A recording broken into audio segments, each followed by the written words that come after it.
శ్రీమాత్రే నమ. జై గురు దత్తాత్రేయ నమ. ఈ వీడియోలో మనం కుంభరాశి వారికి వారి జీవితంలో యోగించే దశలు తెలుసుకునే ప్రయత్నం చేద్దాం. మరి ఆ దశల్లో ఎటువంటి ఫలితాలు రావచ్చు, వాటిని ఏ విధంగా పరిష్కారం చేసుకోవాలి అన్న విషయాన్ని పరిశీలించే ప్రయత్నం చేద్దాం. మరి కుంభరాశి రాశ్యాధిపతి శని భగవానుడికి మూల త్రికోణ రాశి, సహజ లాభస్థానం అన్నది మన కుంభరాశి. అందువల్ల ఈ రాశిలో జన్మించిన వారు పెట్టుబడిదారులుగా ఉంటారు. ఎవరైతే జీవితంలో పైకి వస్తున్నారో అటువంటి వారికి ప్రోత్సహించడం, వారికి ధనం అప్పిచ్చి జీవితంలో పైకి తీసుకురావడం, ఈ విధంగా వీళ్ళు చేస్తూ ఉంటారు. ఎక్కువగా పెట్టుబడి వర్గంలో ఉంటారు. ఇన్వెస్ట్మెంట్ చేయడంలో కూడా వీళ్ళు ముందుగానే గమనించి ఏ సంస్థలో పెట్టుబడి పెడితే బాగుంటుంది, ఎక్కడ భూమి కొంటే బాగుంటుంది అన్న విషయాన్ని ఆలోచిస్తూ తగు విధంగా జీవితంలో పైకి రావడం జరుగుతూ ఉంటుంది. అయితే ఈ రాశికి రాశ్యాధిపతి శని భగవానుడు. అందువల్ల ఈ రాశి వారికి శని మహాదశ జీవితంలో చాలా బాగా ఉపయోగపడుతూ ఉంటుంది.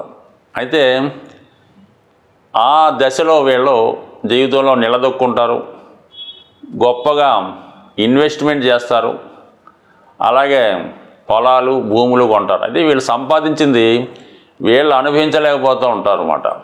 ధనం వీళ్ళు సంపాదిస్తారు, అది వేరే చోట ఇన్వెస్ట్ చేస్తూ ఉంటారు, వాడు దాన్ని ఎంజాయ్ చేస్తూ ఉంటాడు. సో మొత్తం మీద ఏంటంటే ఈ రాశి వారికి శని మహాదశ బాగా యోగిస్తుంది, జీవితంలో నిలదొక్కునేలా చేస్తుంది, మంచి అనుభవం నేర్పుతుంది. జీవితంలో ఎవరిని నమ్మాలి, ఎవరిని నమ్మకూడదు, ఏం చెయ్యాలి, ఏమి చెయ్యకూడదు అన్న విషయాన్ని చెప్తూ ఉంటుంది. అందుకని వీళ్ళు శని మహాదశలో చాలా పొదుపుగా సంపాదించిన ధనం అంతా కూడా ఇతరులకి ఇవ్వడం వల్ల కానీ, లేదంటే వారి పిల్లలకి ఏదో స్థిరాస్తి కొని ఇవ్వడం కానీ జరుగుతూ ఉంటుంది. మొత్తం మీద ఓకే, శని మహాదశ అన్నది ఈ జీవితంలో చాలా బాగా నిలదొక్కునేలాగా అనుభవాన్ని నేర్పుతుంది. జీవితంలో గుణపాఠాలన్నీ ఇక్కడే నేర్చుకుంటాడు. దాని తర్వాత ఆటోమేటిక్గా వచ్చే బుధ మహాదశ పంచమ అష్టమాధిపతిగా తన యొక్క తెలివితేటలతో, లాజిక్తో తను సంపాదించిన ధనాన్ని ఇంకా వృద్ధిపరిచే విధంగా చేయడం జరుగుతుంది. అదే విద్యార్థి దశలో వచ్చినప్పుడు విద్యలో బాగా రాణిస్తాడంటే రీసెర్చ్ ఓరియంటెడ్ అన్నమాట. ఒక డాక్టరేట్ డిగ్రీ సంపాదించినంతగా ఆ సబ్జెక్ట్ని అంత లోతుగా చదవడం జరుగుతూ ఉంటుంది. ఎక్కువగా మంచి ఉన్నత స్థాయి విద్యావేత్తగా, ఒక వ్యాపారవేత్తగా తెలుసుకుంటాడు. అంటే కేవలం ఆలోచనతో ధనాన్ని సంపాదించే విధంగా సూక్ష్మ పద్ధతిలో నేర్చుకుంటాడు. మంచి లాజిక్కు, అలాగే ఎక్కడ పెట్టుబడితే ఎరుగుతుంది, ఎవరికి ఇస్తే తిరిగి వాడు మనకి ఇస్తాడు అనే విషయాలు తెలుసుకొని జాగ్రత్తగా ధనాన్ని ఇన్వెస్ట్ చేసి, అటు షేర్ మార్కెట్లో కానీ ఏ విధంగా ఇన్వెస్ట్ చేసినా కూడా కలిసి వచ్చే విధంగా అంత అనుభవాన్ని, అంత జ్ఞానాన్ని సంపాదిస్తూ ఉంటాడు స్వభావసిద్ధంగా బుధ మహాదశలో. ఇది కంటిన్యూగా వస్తాయన్నమాట. ఈ శని 19 సంవత్సరాలు, బుధుడు 17 సంవత్సరాలు, అంటే 36 సంవత్సరాలు జీవితంలో యోగించాలంటే ఈ దశలో ఇతనికి 3, 4 దశలుగా వచ్చినప్పుడు బ్రహ్మాండంగా జీవితంలో స్థిరపడి 36 సంవత్సరాలు మరి ఒక రాజులా బతికే అవకాశం ఉంది. అందుకనే సాధారణంగా ఈ ప్రారంభ జీవితంలో కుంభరాశి వారు 36 సంవత్సరాలు వచ్చేదాకా కూడా పెద్దగా ఏమీ సాధించలేకపోతూ ఉంటారు. అటు వ్యాపారంలో ఫెయిల్ కనబడుతుంటుంది, ప్రేమలో ఫెయిల్ అవుతుంటారు, జీవితంలో ఏమీ సాధించలేకపోతూ ఉంటారు. అయితే వీళ్ళ వల్ల ఇతరులు బాగుపడుతూ ఉంటారు. ఆ 36వ సంవత్సరం దాటే కొద్దిగా జ్ఞానోదయం అయి వాళ్ళ కోసం వాళ్ళు ఆలోచించి అప్పుడు కొంత జీవితంలో స్థిరపడుతూ ఉంటారు. ఏదైనా వీళ్ళకి 36 నుంచి 42 సంవత్సరాల మధ్యలో ఏదైనా సంపాదించుకున్నట్టు, లేదంటే మళ్ళీ అటు ఇటుగానే నడుస్తూ ఉంటుంది. అంటే వీళ్ళ ఈ 2 దశలు యోగిస్తుంది. ఈ బుధ మహాదశ అయిపోయిన తర్వాత మధ్యలో 7 సంవత్సరాలు కేతు మహాదశ వస్తుంది. అది మళ్ళీ ఇంటర్వెల్ లాంటిది. ఆ 7 సంవత్సరాలు పెద్ద గ్రోత్ ఏమి కనబడదు, ఏదో ఇంటర్వెల్లో టీ తాగినట్టు ఉంటుంది. దాని తర్వాత వచ్చే శుక్ర మహాదశ అంటే 20 సంవత్సరాలు. అది అప్పటికి 43 నుంచి 63 సంవత్సరాల మధ్యలో వస్తుంది. ఇంకా ఆ టైంలో శుక్రమాదశ వస్తే ఎలా ఉంటుంది? అప్పుడు జాతకంలో వాడు ఉన్నటువంటి స్థితిని బట్టి అప్పుడు దాకా సంపాదించిన ధనాన్ని మరి ఈ విధంగా ఇన్వెస్ట్ చేయడము, వివాహం ద్వారా అనుభవించడం, అనేక రకాల అనుభవాలు, అనేక రకాల కోరికలు ఇవన్నీ రావడం జరుగుతుంది. అప్పుడే కొత్త బంధువులు, కొత్త చుట్టాలందరూ కూడా తయారవుతూ ఉంటారు. ఎక్కడెక్కడో వచ్చి ఈ జాతకుడిని ఆశ్రయిస్తుంటారు. జాతకుడు అందరినీ కూడా పోషిస్తూ ఉంటాడు, చాలా హ్యాపీగా ఉంటాడు. అదే టైంలో సినిమా తీయడం కానీ, సినిమా తీసినంత అనుభవం పొందడం జరుగుతూ ఉంటుంది. మొత్తం మీద శుక్ర మహాదశ ఈ జాతకుడికి యోగ దశ. అంటే జీవితం అనుభవిస్తాడు. సంపాదించడానికి ఒక దశ ఉంటుంది, కష్టపడినాక ఒక దశ ఉంటుంది. ఇది ఆనందంగా అనుభవించడానికి ఈ శుక్ర మహాదశ ఈ కుంభలగ్నం వారికి అనుభవంలోకి రావడం జరుగుతుంది. ఒక 20 సంవత్సరాలు హ్యాపీ.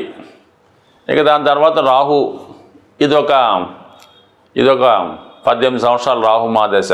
ఈ కుంభరాశి వారికి లగ్నాధిపతిగా మరి ఆ కుంభరాశిలో ఈ రాహు దశలో వీళ్ళు అటు సాఫ్ట్వేర్ రంగంలో కానీ, అటు సినిమా రంగంలో కానీ, మరి కొంతమంది సంఘ వ్యతిరేక శక్తుల్లాగా బ్లాక్ మార్కెటింగో, స్మగ్లింగో, ఈ లిక్కర్ వ్యాపారం, అంటే సొసైటీకి తప్పు అనిపించేవి, అంటే కొన్ని న్యాయబద్ధంగా ఉంటాయి లిక్కర్ వ్యాపారం లాంటిది, కానీ అది కొన్ని సమాజాలకు తప్పుగా ఉంటుంటుంది అన్నమాట.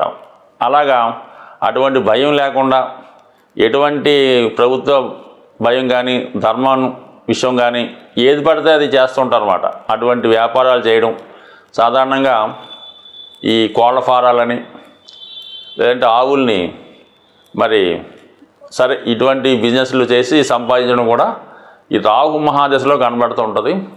అయితే దానికి పనిష్మెంట్ కూడా అక్కడే రావడం జరుగుతూ ఉంటుంది. కాబట్టి సాధారణంగా రాహు దశలో ఈ జాతకులు ఎంత ధర్మబద్ధంగా, కర్మబద్ధంగా అది అక్కడ ఉన్నటువంటి వీళ్ళు నివసిస్తున్నటువంటి ప్రాంతంలో ఉన్నటువంటి రూల్స్ అండ్ రెగ్యులేషన్ పాటిస్తూ ఉంటే చక్కగా హ్యాపీగా ఉంటుంది.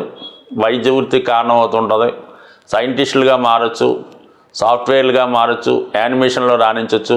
బట్ ఏదైనా రాహు అన్నది వాళ్ళు పెద్దవాళ్ళు బట్టి, జాతకుడి యొక్క ఆలోచనను బట్టి, సంస్కారాన్ని బట్టి ఆధారపడి ఉంటుంది. బట్ ఏదైనా రాహు మాత్రం జీవితంలో ఖచ్చితంగా పైకి తీసుకెళ్తుంది కుంభరాశి వారికి. కానీ దాని తర్వాత స్థితి అన్నది వాళ్ళు చేసుకున్న దాన్ని బట్టి కంపల్సరీగా ఉంటుంది. ఈ 4 దశలు ఈ కుంభరాశి వారికి యోగించే దశలు.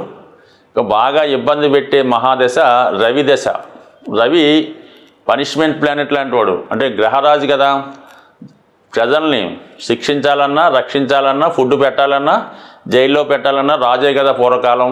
ఇప్పుడు కూడా రవి అదే పని చేస్తాడు. ఇప్పటిదాకా జాతకుడు కరెక్ట్గా నడవడిగా ఉండి ప్రభుత్వానికి అన్నీ సక్రమంగా చెల్లిస్తూ కరెక్ట్గా ఉంటే రవి దశలో బ్రహ్మాండమైన పదవి, రాజకీయ పదవి ఇస్తాడు. లేదంటే ఇన్కమ్ ట్యాక్స్ రైట్సో, ఈడీ రైట్సో, లేదంటే హెల్త్ పరమైన ఇబ్బందులు, అటు మంచం మీదన్నా పడుకోబెడతాడు, లేదా హాస్పిటల్ అన్నా పడుకోబెడతాడు, లేదా జైలు కన్నా పంపిస్తాడు. లేకపోతే ఈ ఈడీ రైట్స్ అయ్యి మొత్తం సర్వం ప్రభుత్వానికి కట్టవలసి ఉంటుందన్నమాట. అది రవి దశ ఈ జాతకుడికి ఇచ్చే పనిష్మెంట్. అది నిజాయితీగా ఉంటే ఒక ఎమ్మెల్సీగానో నామినేటెడ్ పోస్ట్ అన్నా రావచ్చు, ఒక ధర్మకర్తగా ఏదైనా దేవస్థానానికి వెళ్ళొచ్చు. అది వీళ్ళ బట్టి ఉంటుంది. దాని తర్వాత చంద్రమహాదశ, షష్టాధిపతి. ఒక విధంగా భార్యతో విరోధాలు రావచ్చు, తల్లిగారితో విభేదాలు రావచ్చు, ఆస్తి వలన ఈ సంపాదించిన ఆస్తి ఎక్కువైపోతే బంధువులతో విరోధాలు రావచ్చు, ఏదైనా కొంతమందికి హెల్త్ పరమైన ఇబ్బందులు కూడా రావచ్చు. షష్టాధిపతి దశ కాబట్టి ఈ చంద్రమహాదశ పెద్దగా యోగించదు.